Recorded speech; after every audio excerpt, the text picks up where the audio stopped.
Got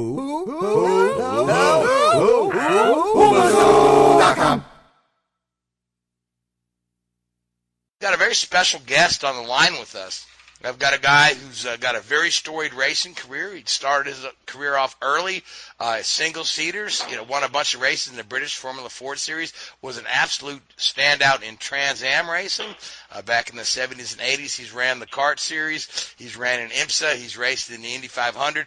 He's had some races in NASCAR in both the Cup Series and the Truck Series.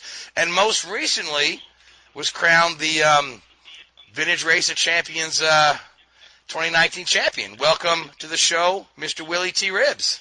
All right, thank you. All right, so pleasure to have you here again, sir. I did want to talk about the film recently made that you've been out on the road promoting. The film is called Uppity, the Willy T. Ribbs story. Now, this film was produced and directed by Nate Adams and Adam Carolla. Nate, who's known for making racing documentaries, and Adam Carolla, Hollywood personality, a noted car guy. Now, the film has been received quite well, from what I hear, at some of the screenings you've done. We're still a little ways off from a digital release, although it is available for pre-order. But I want to talk to you about the impetus for getting the film project started. Was this something that Carolla and Adams pitched to you, or something you pitched to them, or were you guys just sitting around talking and one day and said, "Hey, let's make a movie"? The conversation started regarding the movie about Paul Newman, the racing life of Paul Newman. And Paul was instrumental in my career. And when I was interviewed in the documentary regarding Newman, after it was over, they called me and said, "You got a great story, and we want to tell it." And that's how it all started. And it went 2 years, and it went with, including Bernie Ecclestone, Bobby Unser, Al Unser Jr., Caitlyn Jenner. The list goes on regarding the people who played a part in the film. So now, what was your involvement on the day-to-day process of making the film? Were very involved in the clips that were to be used for archival footage or in the interviews, or were you just kind of hands off and let Nate do his magic? Well, I did a lot in the film in terms of dialogue and narration, and sort of setting the scenes regarding Bernie's part and regarding different narratives in the film. Okay, so now you've been on the road with this a little bit. You've been doing Q&A sessions with both Nate and also with Adam. I mean, how's the film been received when you what are the folks taking away from the film when they see that? Is there kind of like an overwhelming a lot of Kleenex. A lot of Kleenex. Everybody, including Jay Leno, that's seen it, they just were wiping their eyes. And the last screening we did was in Virginia last weekend, and about 200 people watched it, all racers. And Mark Dismore from IndyCar, who had that terrible crash at Indy in 1991, where he damn near died, he watched the film, and he afterwards he says, "I had no idea you were dealing with what you dealt with." And he was in tears. And that's been the general reaction. Grown men crying. The title of the film is Uppity, right, which is, according to the film style, a name you were called behind your back, and I'm sure that was connected to another racial slur.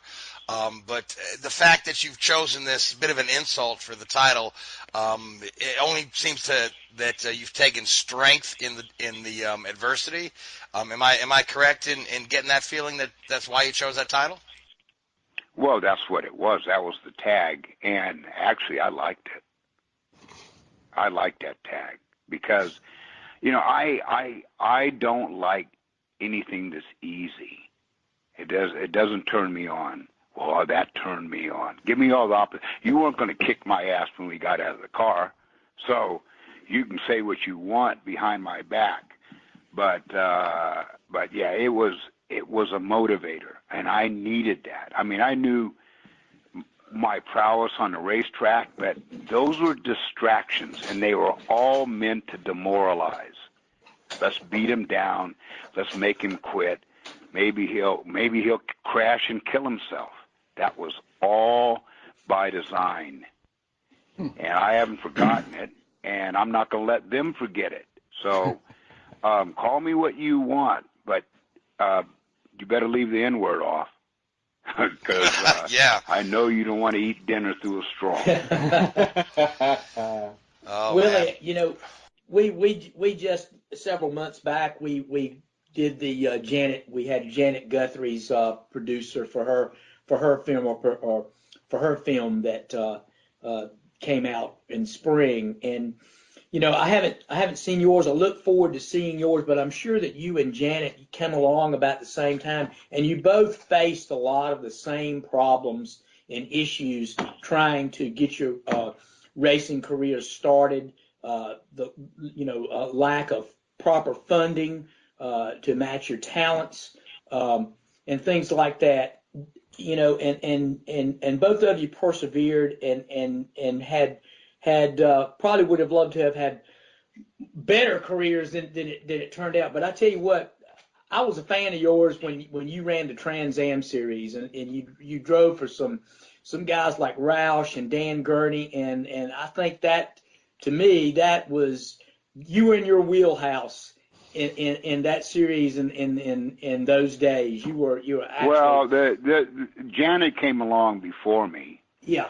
And there was without question, it was proven that whatever team that I was driving for, that was on par with the best team, I won. It wouldn't have mattered if it was IndyCar. Mm-hmm. I would have won in that as well. You've got to be equal or better than the best teams. Yeah. Or you're not going to be competitive. Right. You got to have the same chances and opportunities. Level. Yeah. Got to have right. Especially at the equal equipment. Level. Yes, that's right. Right.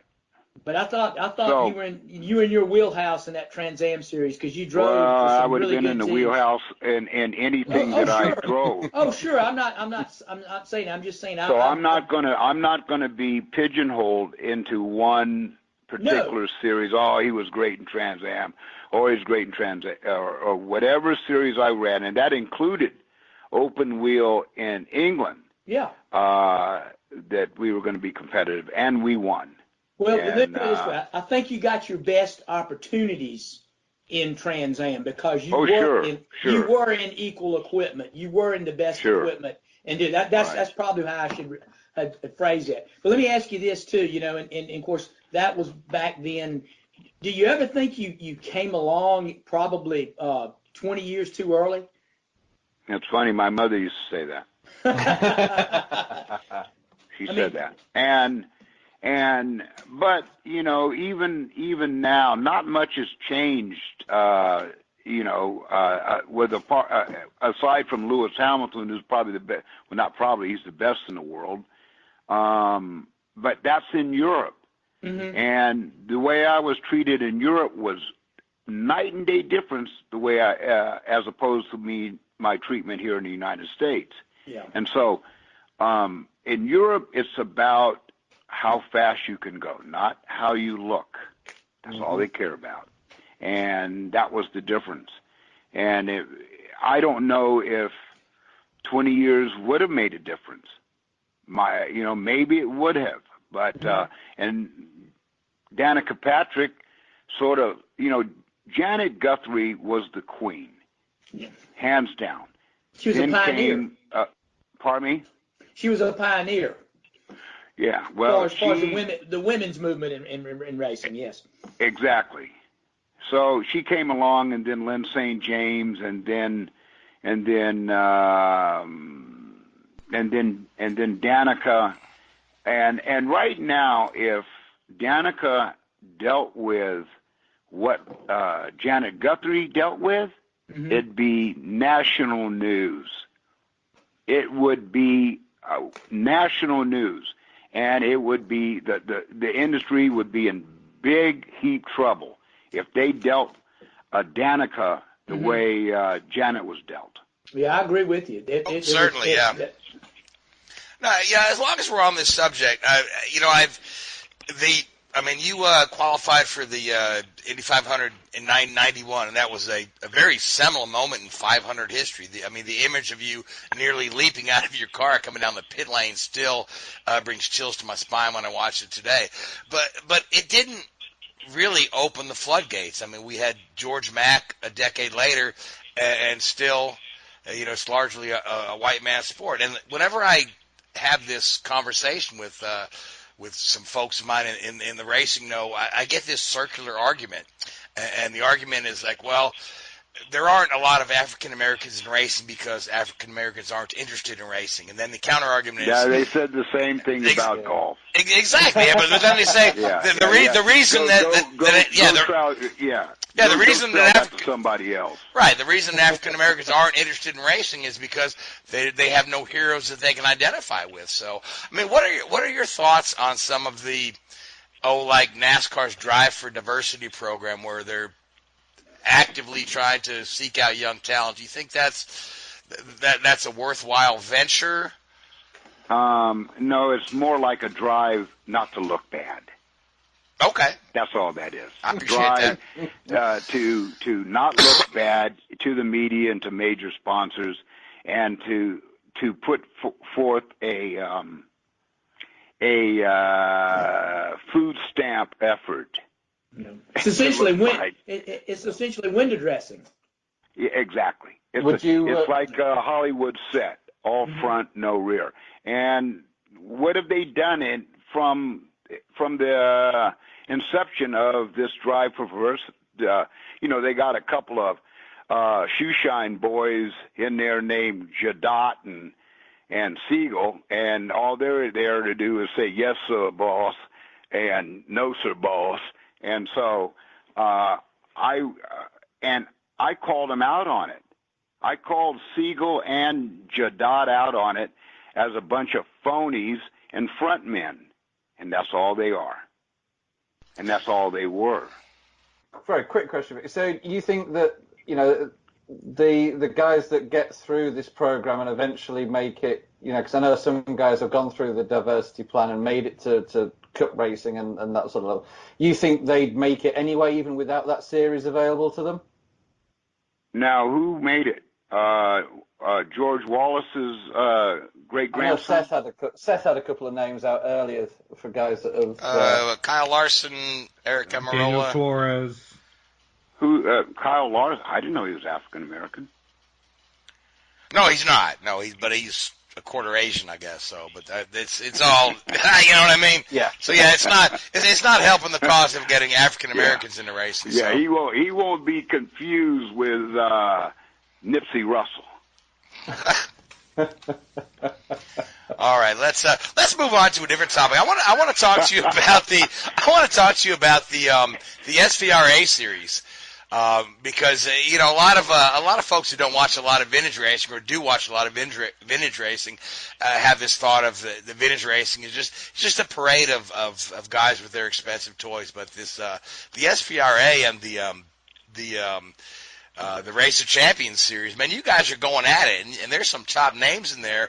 And you've not only won the Brickyard Challenge, but you've won the overall championship, which includes Brickyard, VIR, and Road Atlanta. So talk to me a little bit about racing that Corvette in that series there.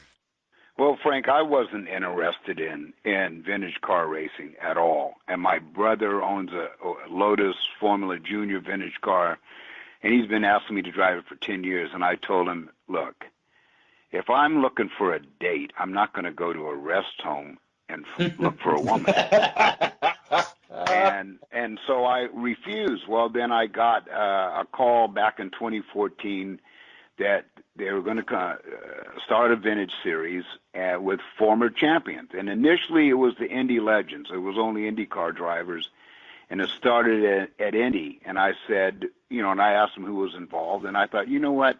It's sort of a blast from the past with drivers who I used to race against, and it had some sizzle. It had some, it wasn't out racing just amateur guys who made a lot of money and got a new girlfriend 30 years younger and a pocket full of Viagra. I was interested in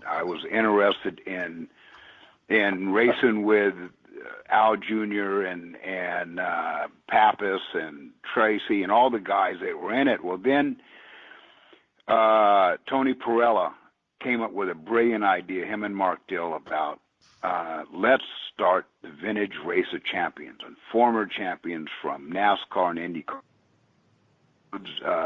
Bobby Labonte, who's an awesome guy. I mean, I love him. And Todd Bodine and Mike Skinner and IndyCar drivers Al Jr.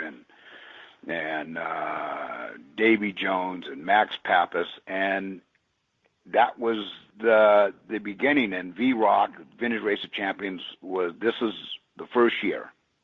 We kicked it off this year.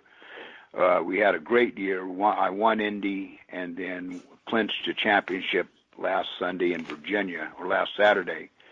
And we're all, it's like old NFL players throwing on we're not putting on pads, but, playing flag football against each other. So are you going to try to run that again next year? It sounds like you guys had a great time, and I was at the Vintage event, and just the atmosphere there was just really fun. Well, it's a great it's the race at Indy, which was the very first vintage Legends race, was 2014. Well, now it's become a happening event there, and it's a lot of fun to get together and talk old stories, and then go out and race. And I'm going to tell you, a racing champion is a racing champion. They never lose. That's their pedigree. Yep. They might be older, right? A little heavier, a couple of steps off, like any athlete from any sport that is retired, but the intensity is still there to win. And the fans love it. Let me ask you another question, too. Obviously the competitive juices still flow in you, and you're very competitive, and you want to win and get out there, too. You're also involved in competitive shooting. And does that kind of fill some of the void, to get out and compete? Well, yeah, but I don't, I'm a master shooter, but I'm not world class like my son, Theo. Theo's one of the top shooters in the world. In fact, he just won a major up in Ohio 3 weeks ago. And there's 12 majors on the tour, and he just won this last one. And, yeah, I've always liked competing. For things that I like. I don't spread myself thin. I've liked racing my entire life. I like shooting my entire life, and I like sex. Those are the only three things. That's the only three things that I really cared about. That I wanted to do good. There you go. At least got one thing in common, Going back to VROC real quick, they just announced their schedule for next year. It's going to go to Auto Club Speedways, Circuit of the Americas, Sebring, Road Atlanta, Laguna Seca, among other tracks. Is there one in particular you're looking forward to, especially running the vintage cars around there? Well, Indy is numero uno. And to win Indy this year it's almost surreal. To win anything at Indy, it doesn't matter what it is a big deal, because Indy is the place on the planet. It's the Mecca, yeah. And, that's right. So to win that, that's one that you lay it all out on line. And there was more drivers for Indy and VROC than all the other races, because it's such a prestigious event. However, this year was 3 races. Next year will be 4, and the 4th is my home state, my hometown, and it will be here in Texas, in Austin. They're just announced that COTA will be the finale for next year's VROC championship. And I can tell you, Mike Skinner, Labonte, Bodine, they all said a couple of days ago they are coming with a vengeance next year. It's turned into a really serious championship, and I like the intensity of it. Mm-hmm. I like the intensity of it. Now, there have been attempts in the past to make a VROC style racing, although they didn't use vintage cars. Why do you think this one is actually successful compared to the past ventures? Well, Tony Perel is just brilliant. The guy who bought SVRA, and when he bought SVRA, he says, I got to do something to broaden the brand, to increase brand awareness. And that's when he started the Indy Legends event in 2014. And it was just one race. And then it's been one race up until last year, and then it went to two races. It was Indy and Virginia. Well, now this year it went Atlanta, Indy and Virginia, and next year it'll be Atlanta, Indy, Virginia, and COTA, U.S. Grand Prix facility. So he keeps raising the bar up, and the response among the drivers has been phenomenal. They love it. You think the fans actually relate better to the classic race cars than they do the newer cars? Some of the fans enjoy that, seeing the and I'm not don't mean to disparage it, but seeing the old pros in the classic race cars. You think that has a big draw too? Well, I'm one of the old pros, and I think it's both. I think it's car driver combination. Right. And, there's a lot of Mike Skinner fans out there. There's a lot of Al Unser Jr. fans out there. There's a lot of Bodine and Labonte fans, not to mention Willy T. Ribs fans. So, and Max Pappas. You can go down the line. Right. And next year's lineup is going to be an all-star lineup combination. And don't be shocked if there's not a TV deal behind it. That'd be great. That'd be great. Yeah, absolutely. I'm going to have to try to get to VIR next year and take that event in. Oh yeah, no, it's a great event, and the drivers, we're older. We've lost some feathers. You ever see an old rooster, feathers pecked off his head, and yeah, but he still got missing? fight in him. Yeah, oh yeah. might look ugly, but they still want to fight. That's right. That's what you got to have. All right, Willie, before we let you go, we're running up against our time barrier to let you have dinner with your wife. But I do want to talk to you about like the state of racing today. I mean, you came up in a time, you were running in the Trans Am Series when it was very strong, sanctioned by the SCCA. You ran in the Kart Series, which, at the time that a lot of people today call that the golden era of kart, before the split. So the era that you were, racing at the top level, what are your thoughts on the state of racing today? A lot of the old-timers, they don't like spec cars. They don't like this. But, overall, do you think racing is healthy, or do you think racing needs help? Well, I think Formula One is really healthy. I think they really, Bernie Ecclestone is probably the greatest of them all at creating a worldwide racing brand. I would think that, the innovation, and it's all based on cost. The team owners and the cost of racing is skyrocketed. There's no way that I would have my son Theo driving a race car now, because the chances of him being competitive is or making to the top is real tough. There's not one Unser in the sport anymore. There used to be 4 Unsers in the sport. There's one Andretti. So it's they're trying to control cost. It's a spec series for that reason, an IndyCar. to control costs, and sponsors have set sort of the bar of this is what it's going to be, and this is how much you're going to get, and that's it. I just think that the sport has got to have some more personality as well. Back in the days when I was racing, there was AJ Foyt, big personality. There was Bobby Unser, big personality. There was all these personalities in the sport that, and in stock car racing, there was Earnhardt Sr., okay? There was Bill Elliott, and there was just great names that made the sport exciting. Well, most of these drivers now are corporate scripted.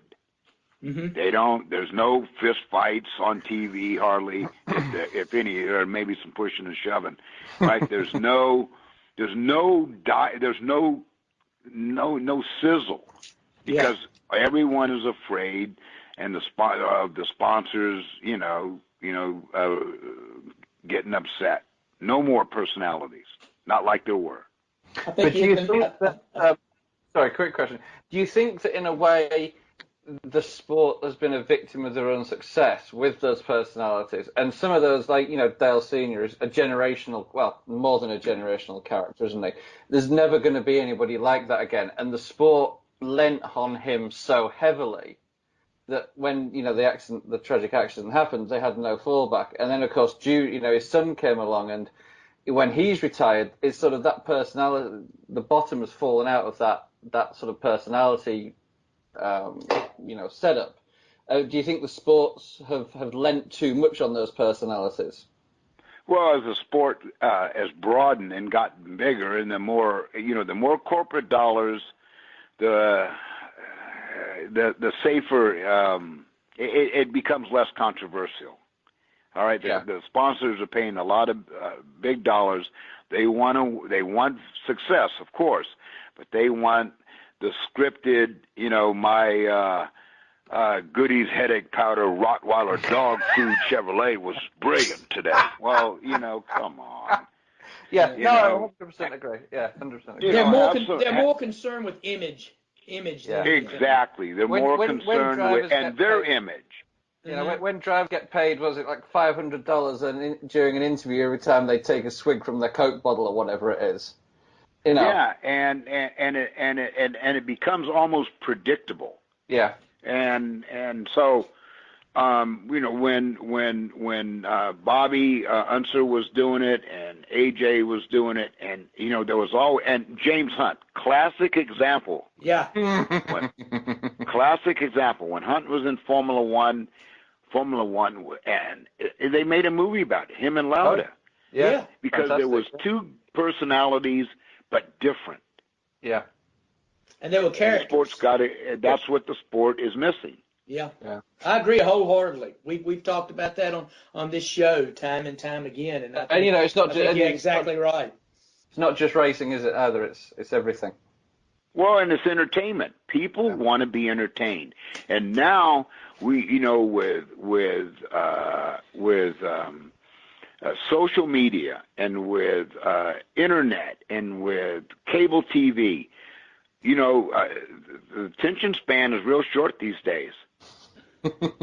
Especially with the younger kids. Mm-hmm. Who's going to sit there and watch the Coke 600, which lasts 3 days or whatever it is? Yeah. It's difficult to follow even when you're working on it. Yeah. You better have some some downers. Something to hold your. You can just sit there and just stare at it. Yeah. But that's where I think the sport is. That's what's really missing.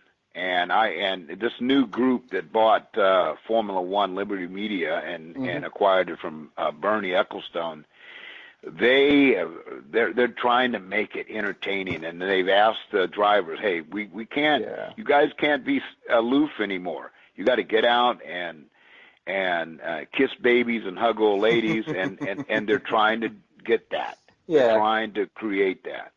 Yeah, it's getting better slowly, isn't it? But the problem I think with Formula One, how, when you're inside, they often call Formula One the goldfish bowl. And that's what it is.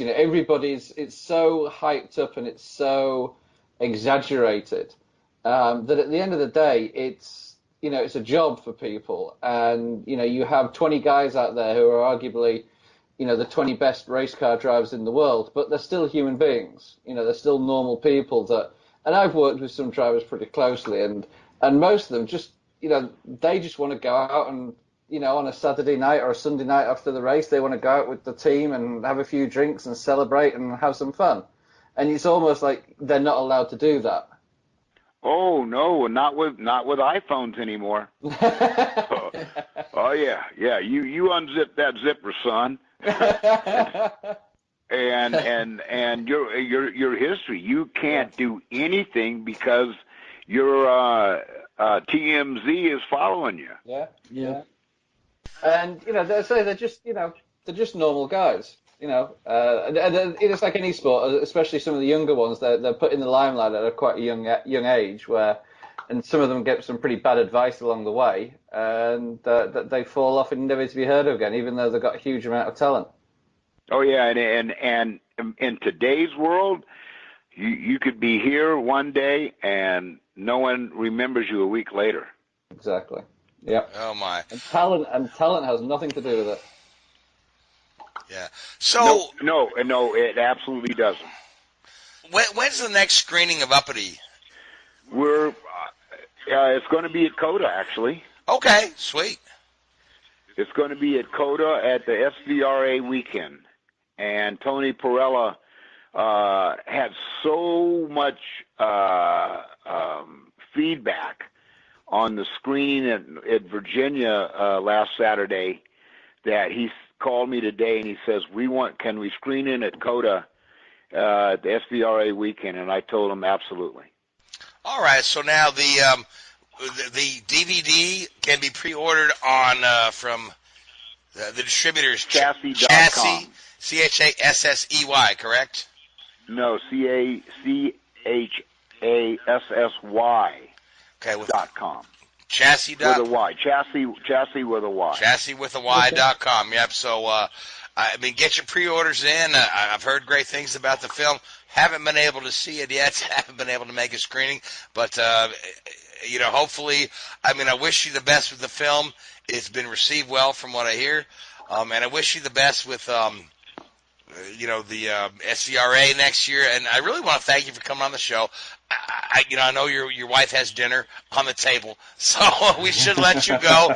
But again, Willie, thank you so much for coming on the show. We really appreciate you, and it's been very, very fun talking with you. So hope you have a great night. Anytime, and thanks, gentlemen, for chiming in. And hey, we don't pull any punches. I tell you what, we'd love to have you back on here again somewhere down the road. Enjoyed it very much. Yeah. Anytime. All right. Have a good night, sir. Good all night. right, guys. Have fun.